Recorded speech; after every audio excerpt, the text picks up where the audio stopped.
tratando de no desaprovechar la presencia de Absalón en el relato bíblico, o sea, aprender qué nos enseña este personaje, aunque sea desde el lado antagónico, ¿cierto? ¿Qué nos enseña? ¿Cómo no se vive en el reino mirando la experiencia de Absalón? Recuerdan, alguien cuyo nombre significa mi Dios, Dios, el Padre es paz, pero que no vivió de esa manera. Y decíamos, ojo, a veces nuestra vida no refleja la identidad que nos define. Tú eres un hijo de Dios.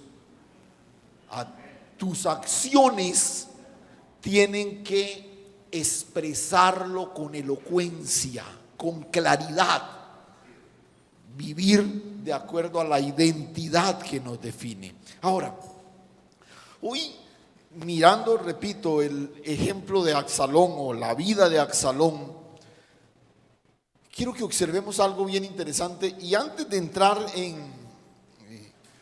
quiero que hagamos la lectura del texto de hoy y vamos a leerlo en su totalidad. Es un texto de más de 30 versículos. Por lo general en esta reunión dominical no leemos escrituras así tan largas, pero quiero que lo hagamos porque casi que la lectura nos provee los elementos que necesitamos para la construcción de la idea que quiero que atesoremos hoy. Segundo libro de Samuel, capítulo 14.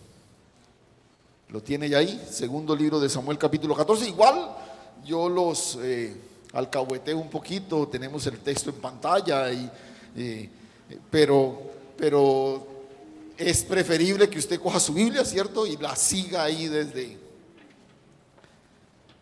listos. Recuerdan, Absalón aparece en escena, su hermana es ultrajada por su medio hermano, él toma venganza después de 2 años y huye. Ahí quedamos con él, ¿cierto? Capítulo 14.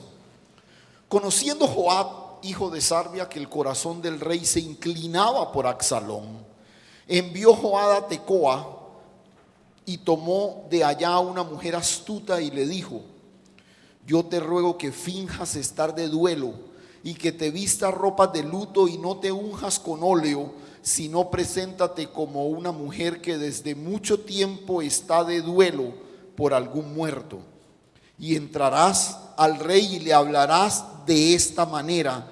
Y puso Joab las palabras en su boca. Entonces entró aquella mujer de Tecoa al rey y postrándose en tierra sobre su rostro hizo reverencia y dijo: socorro, oh rey. El rey le dijo: ¿qué tienes? Y ella respondió: yo a la verdad soy una mujer viuda y mi marido ha muerto. Tu sierva tenía 2 hijos y los 2 riñeron en el campo, y no habiendo quien los separase, hirió el uno al otro y lo mató. Y he aquí toda la familia se ha levantado contra tu sierva diciendo: entrega al que mató a su hermano, para que le hagamos morir por la vida de su hermano a quien él mató, y matemos también al heredero. Así apagarán el ascua que ha quedado, no dejando a mi marido nombre ni reliquia sobre la tierra. Entonces el rey dijo a la mujer: vete a tu casa y yo daré órdenes con respecto a ti. Y la mujer de Tecoa dijo al rey: rey, señor mío, la maldad sea sobre mí y sobre la casa de mi padre, mas el rey y su trono sean sin culpa. Y el rey dijo: al que hablare contra ti, tráelo a mí y no te tocará más. Dijo ella entonces: te ruego, oh rey, que te acuerdes de Jehová tu Dios, para que el vengador de la sangre no aumente el daño y no destruya a mi hijo. Y él respondió: vive Jehová, que no caerá ni un cabello de la cabeza de tu hijo en tierra. Y la mujer dijo: te ruego que permitas que tu sierva hable una palabra a mi señor el rey. Y él dijo: habla. Entonces la mujer dijo: ¿por qué pues has pensado tú cosa semejante contra el pueblo de Dios? Porque hablando el rey esta palabra, se hace culpable él mismo, por cuanto el rey no hace volver a su desterrado. ¿No? Todo esto fue planeado por Joab, la historia y todo esto, para como que es más o menos lo que hizo Natán con la parábola de la ovejita y todo esto. Verso 14. Porque de cierto morimos y somos como aguas derramadas por tierra, y que no pueden volver a recogerse, ni Dios quita la vida, sino que provee medios para no alejar de sí al desterrado. Y el haber yo venido ahora para decir esto al rey mi señor es porque el pueblo me atemorizó, y tu sierva dijo: hablaré ahora al rey, quizás él hará lo que su sierva diga. Pues el rey oirá para librar a su sierva de mano del hombre que quiere destruir a mí y a mi hijo juntamente de la heredad de Dios. Tu sierva pues dice: sea ahora de consuelo la respuesta de mi señor el rey, pues que mi señor el rey es como un ángel de Dios para discernir lo bueno y lo malo. Así Jehová tu Dios sea contigo. Entonces David respondió y dijo a la mujer: yo te ruego que no me encubras nada de lo que yo te preguntare. Y la mujer dijo: hable mi señor el rey. Y el rey le dijo: ¿no anda la mano de Joab contigo en todas estas cosas? A David se la pilló, ¿no? ¿No anda la mano de Joab contigo detrás de todas estas cosas? Y la mujer respondió y dijo: vive tu alma, rey mío, que no hay que apartarse a derecha ni a izquierda de todo lo que mi señor el rey ha hablado, porque tu siervo Joab, él me mandó, y él puso en boca de tu sierva todas estas palabras. Para mudar el aspecto de las cosas, Joab tu siervo ha hecho esto, pero mi señor es sabio, conforme a la sabiduría de un ángel de Dios, para conocer lo que hay en la tierra. Entonces el rey dijo a Joab: he aquí yo hago esto, ve y haz volver al joven Absalón. Y Joab se postró en tierra sobre su rostro e hizo reverencia, y después que bendijo al rey dijo: hoy ha entendido tu siervo que he hallado gracia en tus ojos, rey mío, rey, señor mío, pues ha hecho el rey lo que su siervo ha dicho. Se levantó pues Joab y fue a Jesús y trajo a Absalón a Jerusalén, mas el rey dijo: váyase a su casa y no vea mi rostro. Y volvió Absalón a su casa y no vio el rostro del rey. Y no había en todo Israel ninguno tan alabado por su hermosura como Absalón. Desde la planta de su pie hasta su coronilla no había en él defecto. Cuando se cortaba el cabello, lo cual hacía al fin de cada año, pues le causaba molestia y por eso se lo cortaba, pesaba el cabello de su cabeza 200 siclos de peso real. Eso es más o menos entre 4 y 4 libras y media, lo que pesaba el cabello de este hombre. Y le nacieron a Absalón 3 hijos y una hija. Y escuche cómo se llamó la hija, qué nombre le puso a la hija: Tamar, la cual era mujer de hermoso semblante. Y estuvo Absalón por espacio de 2 años en Jerusalén. ¿Y qué pasó en esos 2 años? No vio el rostro del rey. Y mandó a Absalón por Joab para enviarlo al rey, pero él no quiso venir. Y envió aún por segunda vez y no quiso venir. Entonces dijo a sus siervos: mirad, el campo de Joab está junto al mío, y tiene allí cebada, id y prenderle fuego. Y los siervos de Absalón prendieron fuego al campo. Entonces se levantó Joab y vino a la casa de Absalón y le dijo: ¿por qué han prendido fuego tus siervos a mi campo? Y Absalón respondió a Joab: he aquí, yo he enviado por ti diciendo que vinieses acá con el fin de enviarte al rey para decirle: ¿por qué vine de Jesús? Mejor me fuera a estar aún allá. Vea yo ahora el rostro del rey, y si hay pecado en mí, máteme. Vino pues Joab al rey y se lo hizo saber. Entonces llamó a Absalón, el cual vino al rey e inclinó su rostro a tierra delante del rey, y el rey besó a Absalón. La historia de el regreso de Absalón, y llama la atención cómo el escritor se centra en describirnos otros detalles de Absalón, cómo era él, ¿no?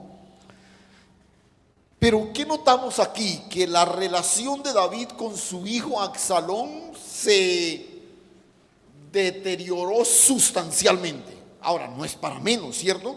Pero llega a niveles ya realmente alarmantes. El resentimiento, la venganza, la fuga, todo esto rompió prácticamente cualquier posibilidad de restauración. Parecía que el eco de aquella declaración profética de Natán y que las consecuencias de su pecado lo seguirían alcanzando. ¿Qué quiero que observemos en esta mañana tocante a Absalón? Y es interesante porque hoy necesitamos también apreciar el rol que juega David aquí, porque hoy quiero que hablemos de algo que he titulado talento y carácter. Escuche esto: no somos sostenidos por la grandeza del talento, sino por la fortaleza del carácter. Otra vez, en el reino, porque estamos aprendiendo cómo se vive en el reino. En el reino no somos sostenidos por la grandeza del talento, del carisma. No. Somos sostenidos por la fortaleza del carácter. Y cuando uno mira a Absalón, observa un chico con un talento, una capacidad, un carisma como pocos, pero con un carácter muy frágil, muy volátil, muy débil. Y reitero, el talento siempre será valioso, claro que sí, los dones, los talentos, pero en el reino prima el carácter, el carácter. Y observa lo que ha sucedido aquí. Escucha,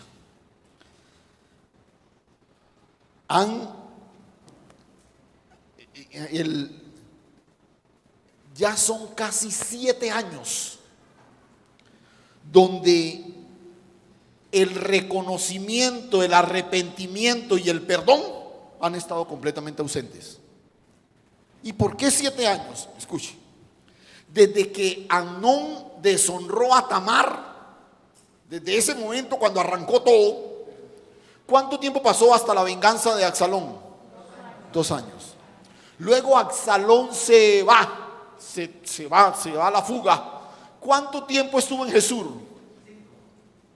¿Cuánto tiempo estuvo en Jesús? Y lo acabamos de leer. Oiga. No, bueno, ojalá que en casa sí se hayan dado cuenta. Los que están aquí están despistados, pero espero que en casa sí se hayan. ¿Cuántos años estuvo en Jesús? 3 años. Mire, ahí dice en el texto. 3 años estuvo en Jesús. Luego Joab arma toda esta cuestión y finalmente David lo trae. ¿Y cuántos años está en Jerusalén sin ver el rostro del rey? 2 años. 2 más 3 más 2, 7 años. Han pasado ya 7 años desde que, repito, ni reconocimiento, pues menos arrepentimiento y menos perdón. 7 años, digamos, sosteniendo una relación completamente quebrada, desmoronada. Pero Joab se las ingenia para que finalmente Absalón llegue a Jerusalén. Escuche esto. ¿Recuerdan? Vamos a hablar de talento y carácter. En el reino, el talento es secundario, el carácter es indispensable. El talento es secundario, el carácter es indispensable. Puedes tener mucho carisma, mucho talento, pero si no tienes un carácter sujeto a la voluntad del rey, difícilmente vas a poder operar en el reino. Y la descripción de la figura de Absalón representa a un hombre con un magnetismo, un carisma, además un talento fuera de serie. Note por ejemplo el verso 25. Y no había en todo Israel ninguno tan alabado por su hermosura como Absalón. Desde la planta de su pie hasta su coronilla no había en él defecto. Y bueno, menciona el detalle del cabello y todo este tipo de cosas. Absalón tenía un magnetismo especial. Bastaba con que este chico saliera para que todas las miradas se centraran en él.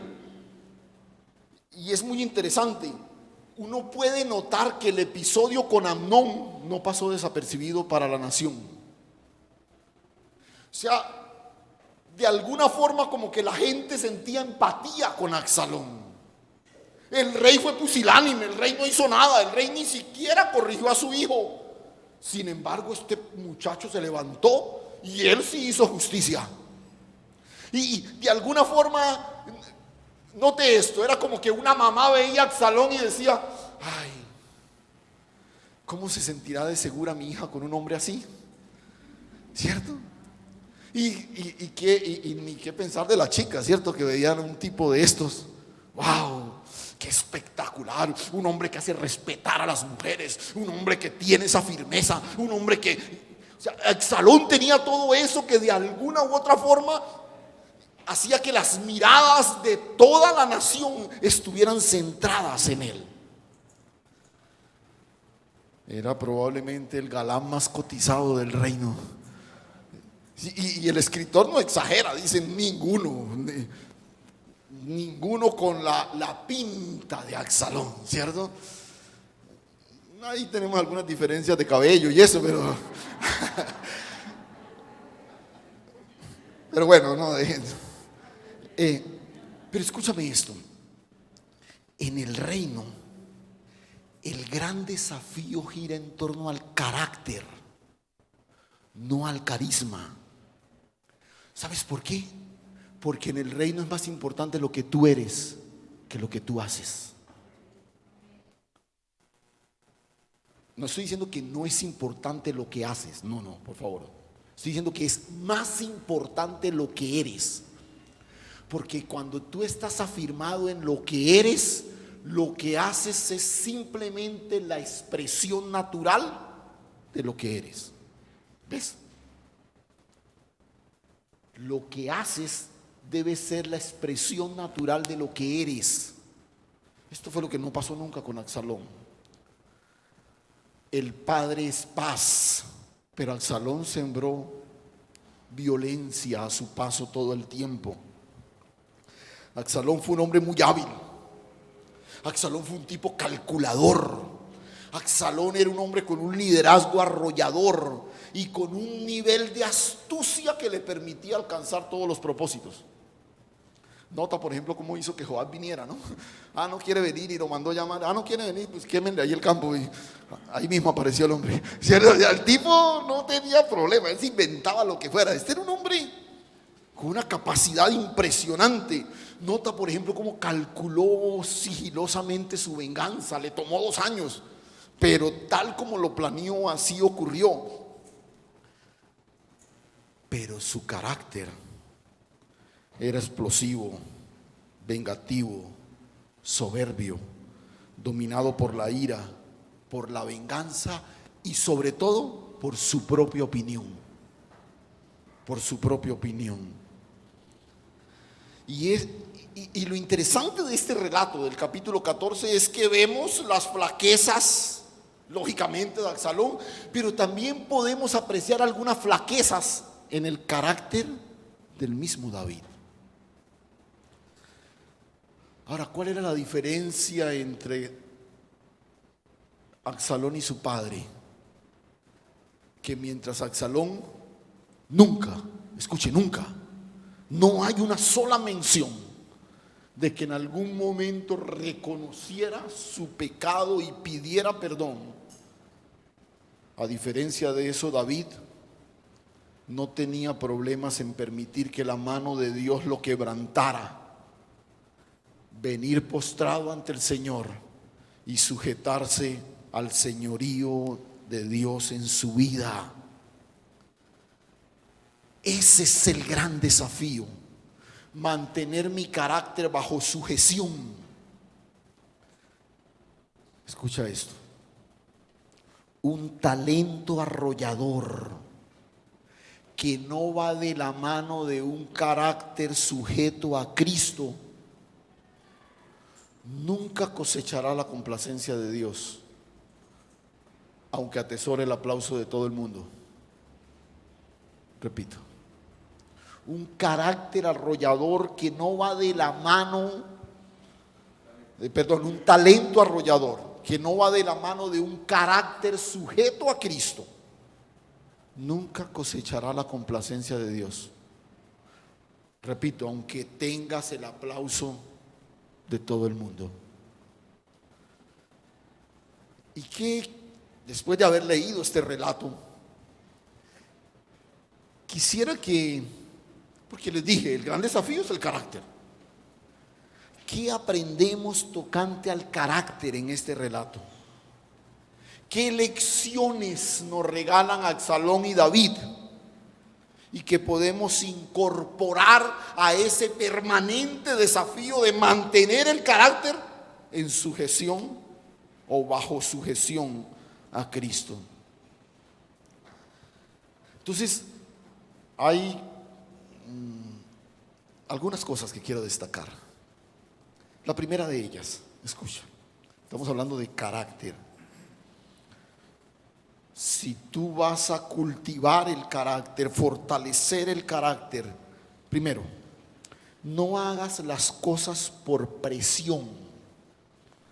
Actúa siempre por convicción. Por convicción. No hagas las cosas por presión. Es muy interesante, uno analiza a veces muchas de las cosas que termina haciendo y que al final terminan siendo como embarradas y todo eso, y uno dice, no, es que todo el mundo, es que mira, me dijeron que no sé qué, y en un momento determinado uno dice, no, pero es que yo en el fondo yo creo en tal cosa, pero es que mira, esta es la oportunidad, esto no sé qué, es que esto lo está haciendo todo el mundo, es que esto es lo que necesitamos, y entonces uno comienza a sentirse presionado por uno, por otro, y al final termina actuando por presión y no por convicción. Y es muy interesante, mira el verso 21. Entonces el rey dijo a Joab, después de la treta esta de mandarle a la mujer el cuento del hijo que se mataron, que el uno mató al otro y esto y lo otro, mira la reflexión del mismo Joab, verso 21. Entonces el rey dijo a Joab, he aquí yo hago esto, ve y haz volver al joven Absalón. Y Joab se postró en tierra sobre su rostro e hizo reverencia, y después que bendijo al rey dijo, hoy ha entendido tu siervo que he hallado gracia en tus ojos, rey mío, pues ha hecho el rey lo que tu siervo ha dicho. O sea, David finalmente hizo ¿qué? Lo que Joab quiso. Lo que Joab quiso. Ahora, ¿estaba mal eso que finalmente Joab perseguía? No, estaba bien. El anhelo de Joab era que... Ahora, la reflexión de Joab, lo que pasa es que Joab, ese es otro personaje, algún día hablaremos de él también. Este también era digamos que en el fondo él dice, vea, el rey se inclina hacia Absalón. Es su hijo de preferencia. Es el hombre que tiene toda la capacidad como para eventualmente reemplazarlo. Eso es mejor que esté aquí, no que esté en territorio enemigo. O sea, recuerde que Joab es un estratega militar y él quiere que Absalón esté ahí. Pero finalmente David, aunque es bueno lo que hace, no lo hace por convicción, lo hace por presión.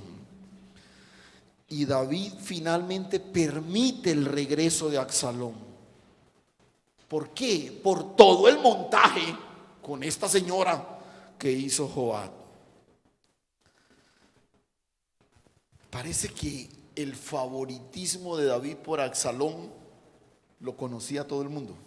Era evidente y Joab se aprovecha de esto, ¿no? Escúchame esto. Como ciudadano del reino,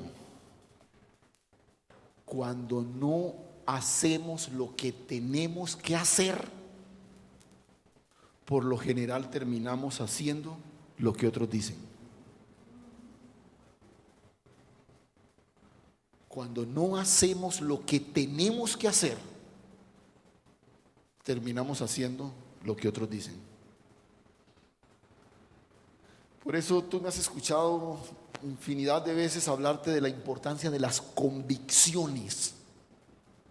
Por eso estamos, por ejemplo, los miércoles dedicándonos otra vez a mirar los rudimentos y todas esas cosas básicas. ¿Por qué? Porque son convicciones que deben sostenerme, que deben de alguna forma marcar la dirección de lo que yo hago y no seguir respondiendo a la presión de una sociedad, esto y lo otro. A veces yo creo que los grandes desaciertos de la iglesia en este país han sido cuando ha respondido a la presión popular.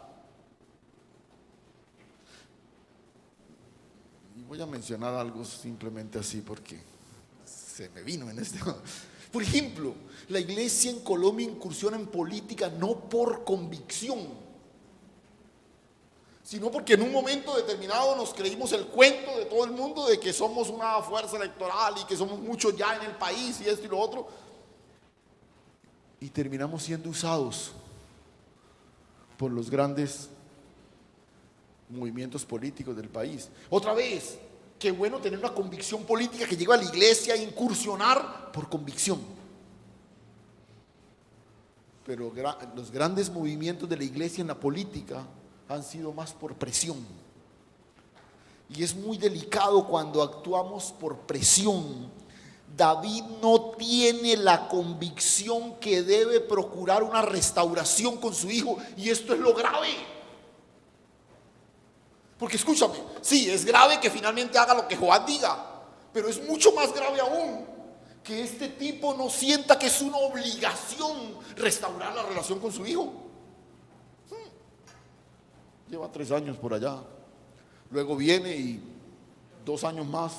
O sea, venga, pero David. O sea, esto es lo que resulta como alarmante. Hay cosas que usted y yo no necesitamos que nadie nos diga que tenemos que hacerlas. No espere los sentires. Esa falacia que usamos todo el tiempo, decir, no, es que yo no siento, yo no perdono a mi hermano, porque es que yo cuando lo sienta, cuando venga como ese pálpito del Espíritu, no, usted es un hijo de Dios, usted sabe que el perdón es una decisión y usted sabe que tiene que hacerlo. Pero estamos ahí, entonces David, no sé, ¿qué estaría esperando? No, cuando yo sienta llamar a Absalón y pedirle perdón, por favor, no te dejes presionar por las personas que están a tu alrededor. Responde a la identidad que está sobre ti. Y mira, esto es mucho más amplio. No tenemos el tiempo, pero esta es la impronta de la sociedad en la que estamos. Esa es una de las marcas características del sistema en el que estamos. Hoy el sistema, a través de su presión, nos pone a vestir lo mismo, nos pone a oler lo mismo, nos pone a comer lo mismo, a ir a ciertos sitios, a hacer ciertas cosas, a asumir ciertas conductas, a consumir ciertos productos. Esta es una impronta de la sociedad en la que estamos. Pero usted y yo estamos en el reino de los cielos. Aquí actuamos conforme a lo que tenemos que hacer, no a la presión que viene de afuera. Así se labra, se fortalece el carácter. Segundo, el carácter se fortalece en el reconocimiento y el perdón, pero también se debilita en el resentimiento y la venganza.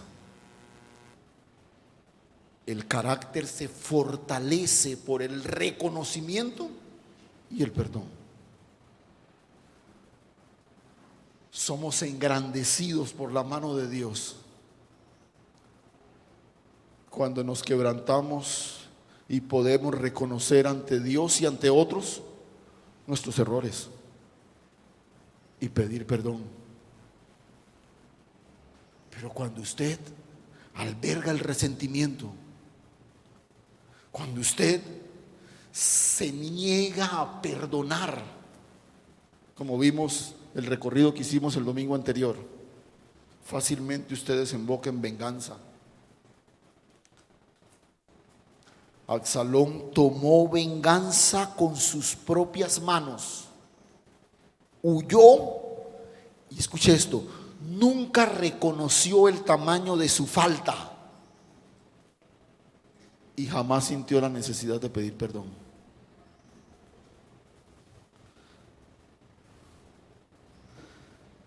Y es interesante porque es mirar el episodio desde el lado de David. David, que sorprendentemente no tiene claro lo que debe hacer, terminó haciendo lo que otro le dijo, pero como no hay convicción, ¿cómo lo hizo? A medias. Lo que Absalón dijo al final es cierto, o sea, ¿para qué me hizo venir si no voy a ver el rostro del rey? Pues mejor me hubiera quedado allá. ¿Sí? Entonces, David trae a Absalón por presión, no por convicción,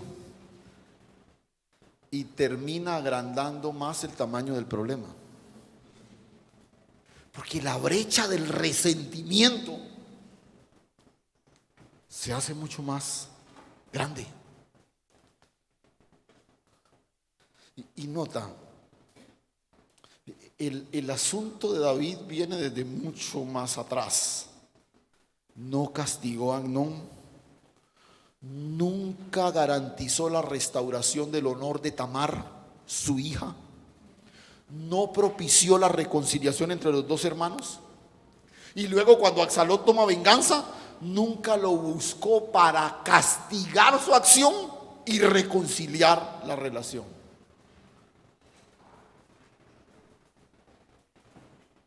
Lo trajo a Jerusalén, pero no le dio un lugar al lado suyo.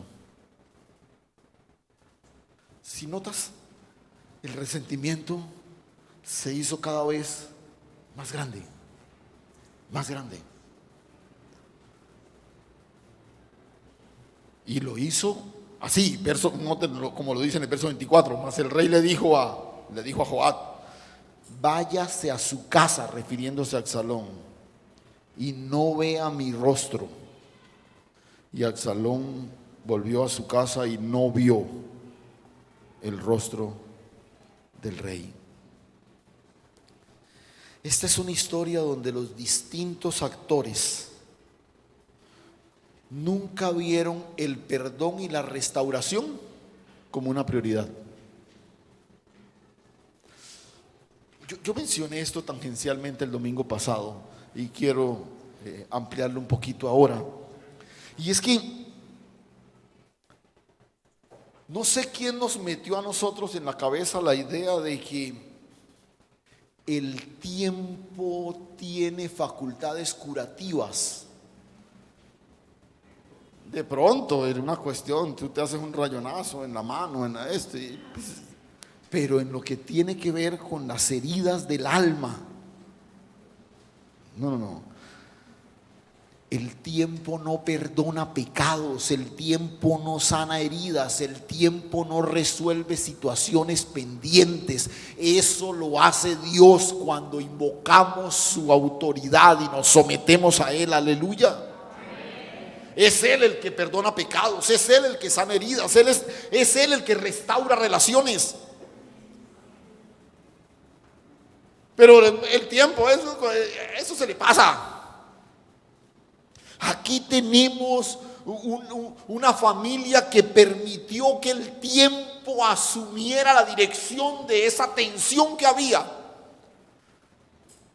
Y no hemos llegado a lo trágico de esto, porque todavía falta algo más de la vida de Absalón.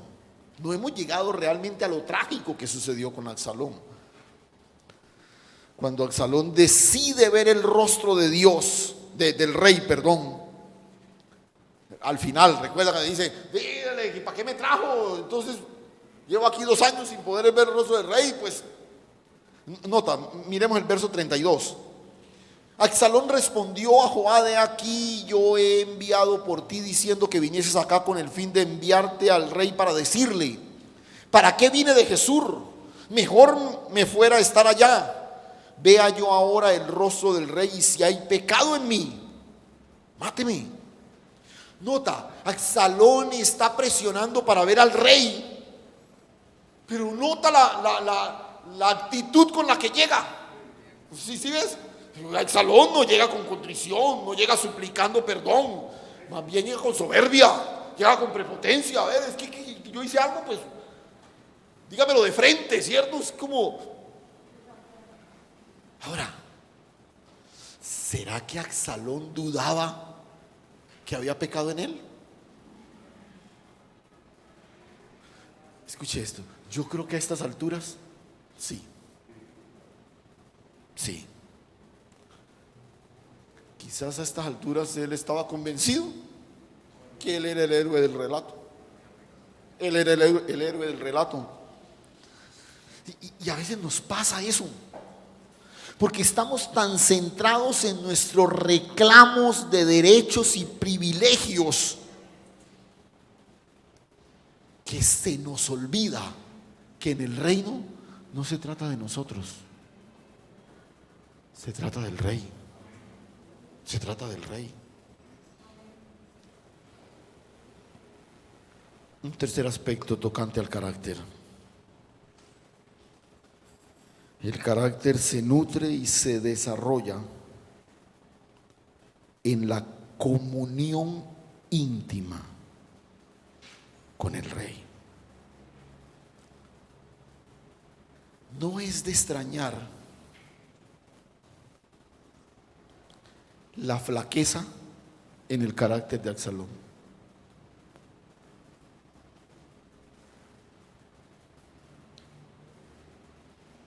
Si usted observa la historia de David, no vemos una cercana relación con sus hijos. Pero por lo menos hasta aquí, bueno, dejemos a un lado la relación de padre e hijo en la dimensión natural,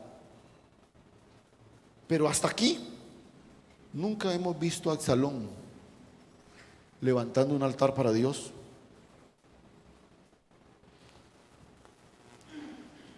El carácter se nutre y se desarrolla en la comunión íntima con el rey. Dicho de otra forma, la solidez del carácter de un ciudadano del reino es directamente proporcional al tamaño de su comunión con Dios. La solidez del carácter de un hijo del reino es directamente proporcional al tamaño de su comunión con el Señor, al tiempo de su comunión con el Señor. La volatilidad y fragilidad en el carácter de Absalón son el resultado de su distanciamiento del rey. Porque, repito, el carácter se fortalece en la comunión.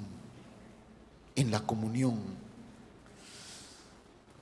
Tú debes tener convicciones, pero este no es un asunto de instrucción. Este es un asunto de comunión.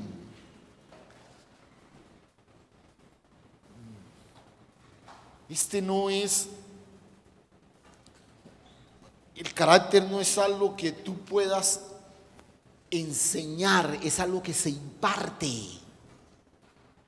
Y yo solamente soy revestido y sujeto al carácter del Señor, disfrutando de la comunión con el Señor. No es un asunto de instrucción, es un asunto de impartición. Tú puedes incluso hoy salir de aquí y aprenderte de memoria estas afirmaciones que hoy compartimos.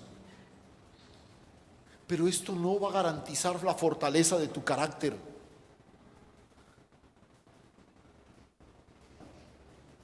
Porque es en la comunión con el Rey de Reyes que nuestra vida se impregna del carácter suyo.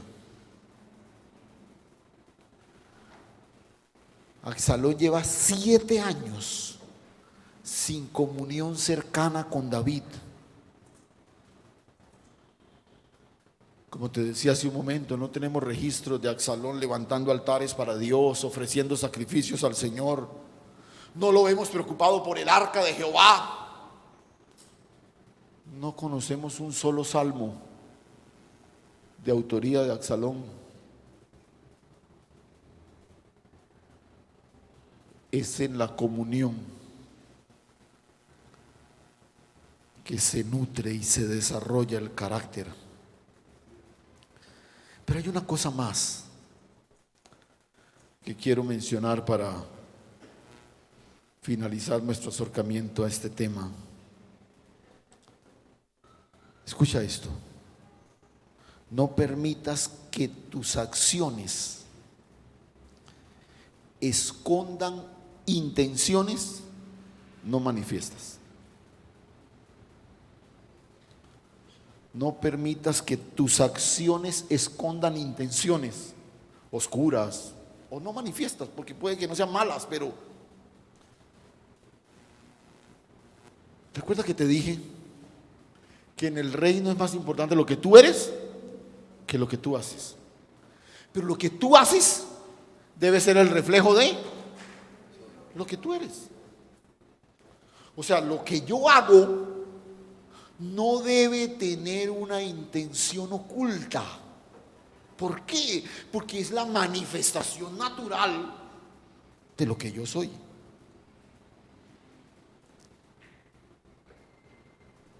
Absalón fue calculador todo el tiempo. 2 años para planear la muerte, el asesinato de Amnón. Luego 3 años en el exilio, planeando su llegada al trono. Y luego 2 años en Jerusalén, ganándose la complacencia y el favor de la nación. Cada cosa que Absalón hizo escondía una intención no manifiesta. Mira el verso 33. Vino pues Joada al rey y le hizo saber. Entonces llamó a Absalón, el cual vino al rey e inclinó su rostro a tierra delante del rey. Y el rey besó a Absalón. ¿No te parece extraño cómo termina este capítulo? Un chico que le quemó el campo al otro para que fuera y le lograra volver a la presencia del rey. Uno ve a Absalón como preocupado por regresar a ver a su papá otra vez y todo esto. Y cuando llega a la presencia del papá, el texto dice que David lo besó. Como raro, ¿cierto? Uno esperaría, este muchacho está desesperado por ver a su papá, se le va, listo, la reverencia natural del rey, pero se le va a balanzar encima, lo va a besar, qué sé yo, le va a pedir perdón, que no, nada.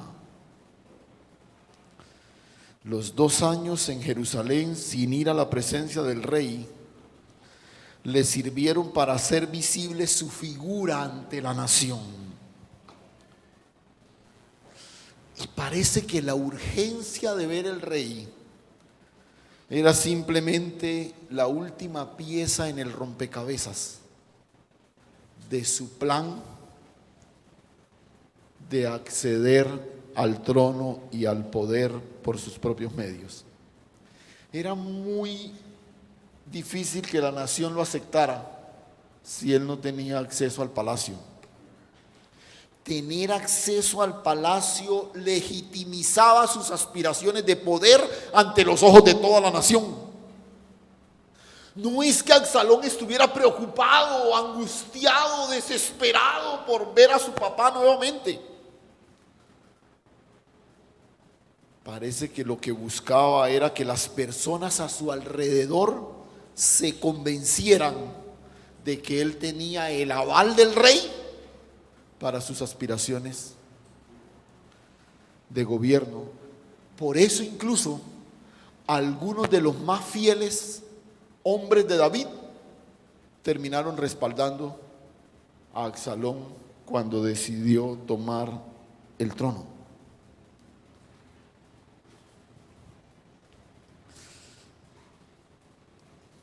Nosotros vivimos en una sociedad de apariencias. En el reino no puede ser así. No puede ser así.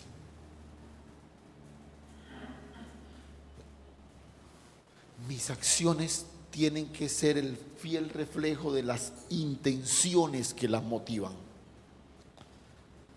Cuando tú haces algo por apariencia, puedes convencer a todos los que están a tu alrededor, pero no olvides que la mirada de Dios no se detiene en tu acción. Dios mira las motivaciones de tu corazón. Dios no solo está mirando lo que tú haces, sino la motivación con que lo haces.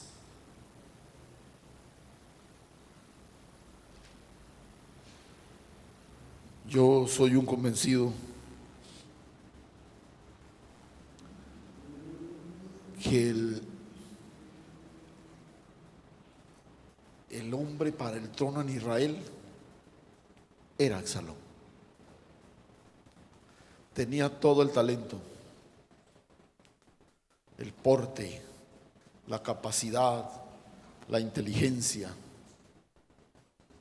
para haber liderado a la nación y haber seguido desarrollando el legado de su padre.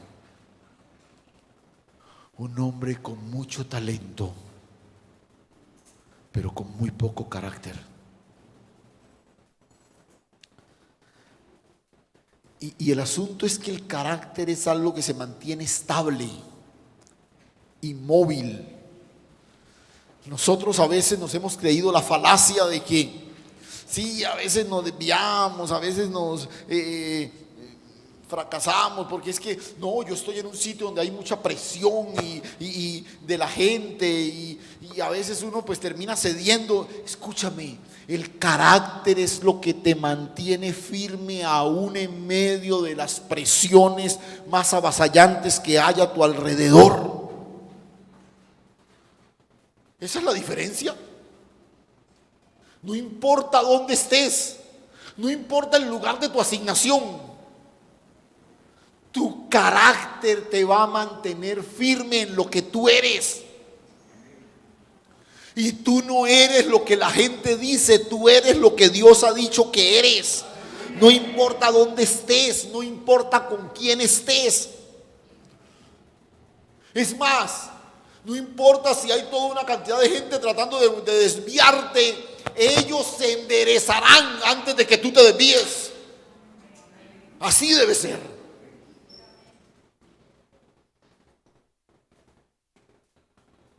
Y hay otras expresiones que hemos aceptado, porque bueno, son legendarias y además respaldadas por muchos ejemplos. Por ejemplo, esto de que el poder corrompe. Yo no estoy tan seguro que el poder corrompa. Yo lo que creo es que el poder saca a la luz la corrupción que ya está en mí. Entonces, si hay en ti una semilla de corrupción, con poder, esa semilla va a crecer. Entonces, que el poder corrompe, que la fama corrompe, que la riqueza corrompe. No. Solo revela la debilidad del carácter. La debilidad del carácter. Porque si fuera así, estaríamos condenados a nunca tener ningún tipo de influencia, ningún tipo de riqueza, ningún tipo de representación. Porque si eso nos va a venir, nos corrompe. Escúchame. pasó con Absalón? Su belleza exterior nunca fue acompañada con una fortaleza interior de su carácter.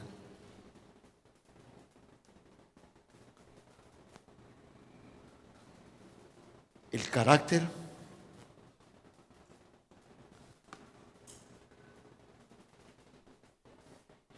escúchame, porque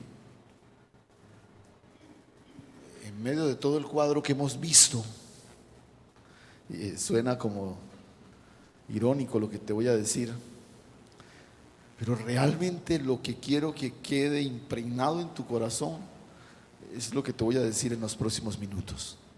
Escúchame.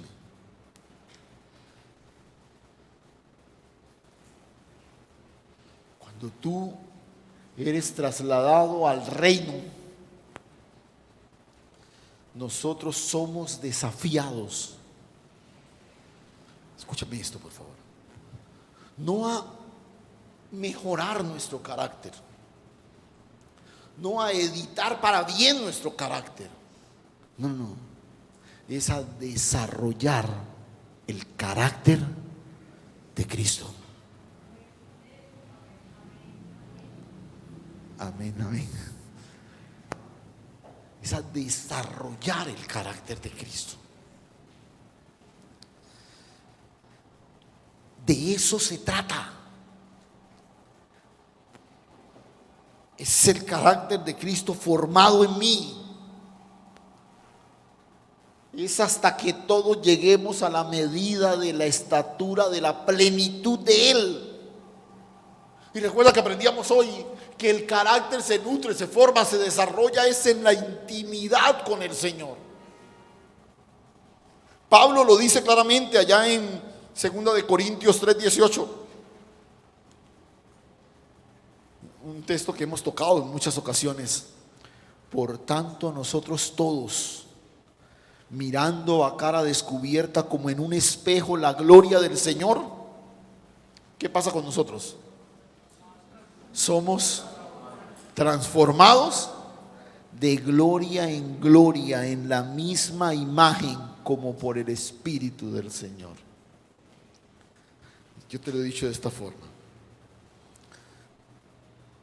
Tú te conviertes en aquel que contemplas. Tú eres mudado en aquel con quien experimentas comunión.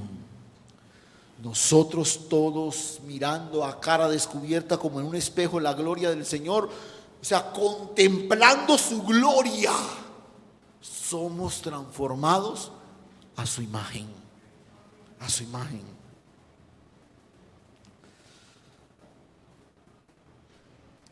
El talento reacciona a lo que está por fuera.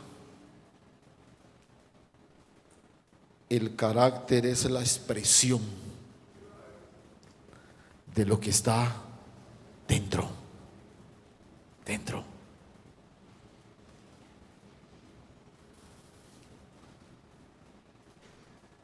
A veces hay mucho talento, mucho carisma, mucha capacidad en las iglesias.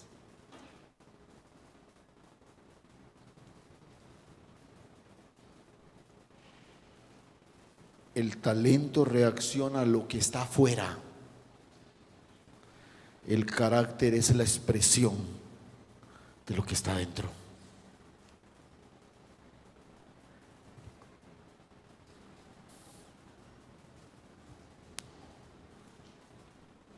Como al igual que Absalón, nosotros no podíamos de ninguna forma desarrollar un carácter que lograra la complacencia de Dios. Escuche esto. Él envió a su Hijo. Y el Hijo de Dios, escuche esto por favor, el Hijo de Dios se hizo lo que no era para que nosotros expresáramos y fuéramos lo que no teníamos. Otra vez. Él se hizo lo que no era, se hizo hombre. Se hizo hombre. El Dios que con su diestra sostiene el universo se hizo lo que no era.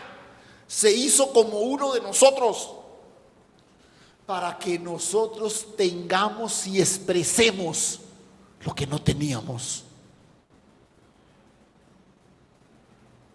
Por eso hoy, otra vez, no es mi carácter el que debe mejorarse. No, debe anonadarse para que sea manifestado el carácter de Cristo. El carácter de Cristo.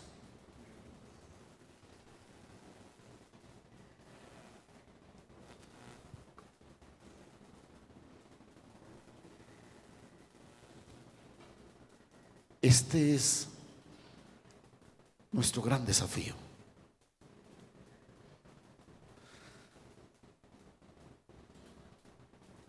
Quizás en esta línea de la enseñanza de hoy hemos sido una iglesia con mucho carisma, que congrega multitudes, que hace grandes cosas, que preside grandes proyectos. Pero la transformación a nuestro alrededor es el resultado de la manifestación del carácter, el carácter de Cristo.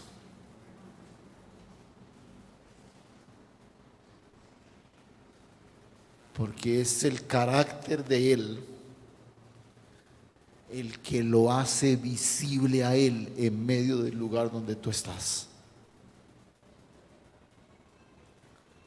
Y por favor,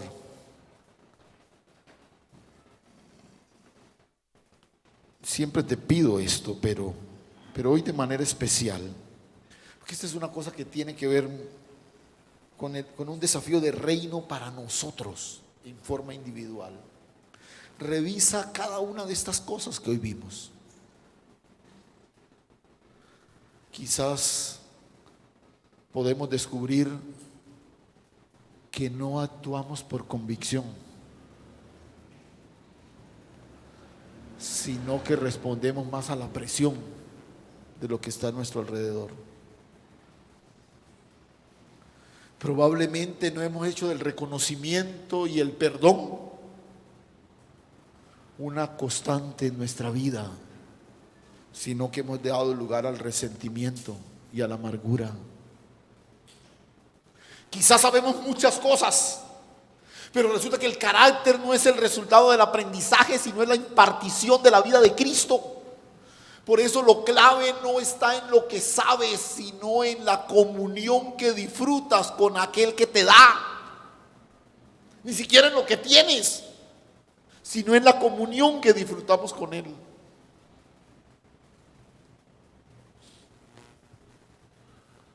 Absalón murió y vamos a ver algo de su epílogo el próximo domingo, pero de una forma maluca. Pero no es tanto la manera en que murió,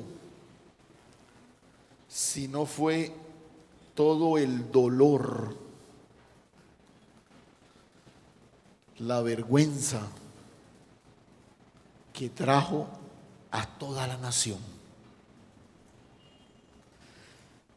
El hombre que tenía el perfil, el hombre que tenía la estampa, el hombre que tenía el carisma para liderar a toda la nación, terminó sembrando en Israel una jornada de desazón y de muerte, como ninguno de sus antecesores hasta ese momento.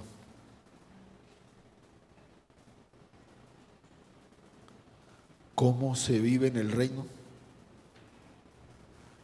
Manifestando el carácter de Cristo.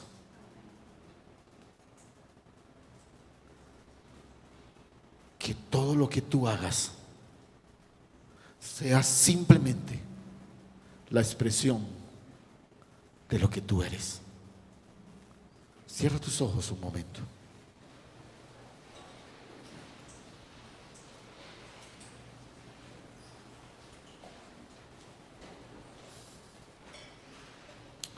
Padre, gracias.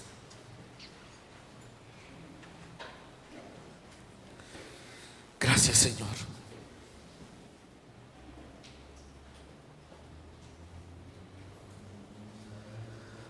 Cómo nos descresta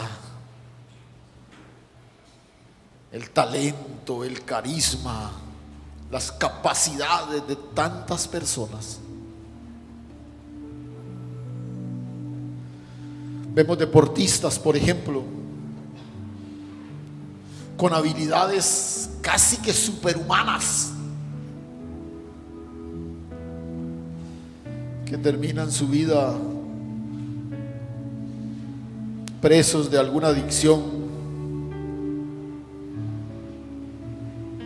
que golpean a sus hijos, que cada tanto se separan de su compañera. Mucho talento, pero poco carácter. Pero estamos en medio de una sociedad que aplaude el carisma, que aplaude el talento. No importa si detrás de todo ese despliegue de capacidad hay un carácter frágil y flaco.